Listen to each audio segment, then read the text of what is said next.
Hello friends, இப்போ இந்த வீடியோவில் என்ன பார்க்குறீங்கன்னா, எங்கள் வீட்டுக்கு முன்னாடி அழகாக இருக்கும்னு சொல்லிட்டு சில செடிகள்லாம் வாங்கி வச்சேன். அது பார்த்திங்கன்னா இப்போ எவ்வளோ அழகாக பூவெல்லாம் வந்திருக்குன்னு பாருங்கள்.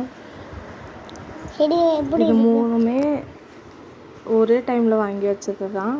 ஆனால் எவ்வளோ அழகாக இருக்குன்னு பார்த்தீங்களா?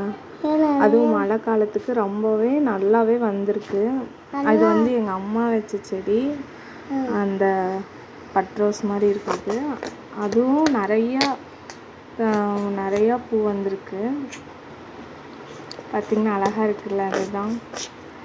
அப்புறம் இந்த ரோஸ் ரொம்ப நாள் கழிச்சு ரொம்பவுமே அழகாக வச்சுருக்கு. இந்த ரோஸு பார்த்திங்கனாவே தெரியும், சின்னது தான், ஆனால் அழகாக ஒரே ஒரு பூ மட்டும் வச்சுருக்கு அதில். இது வந்து மொத்தமாக இத்தனை செடி தான் இருக்குது. ஆனால் இருந்தாலுமே இதுவே ரொம்பவே அழகாக இருக்குது. மழை சீசனுங்கிறனால நல்லாவே செடியிலெல்லாம் பூ பூத்துருக்கு. ரொம்பவுமே அழகாக இருக்குது பார்க்குறதுக்கே.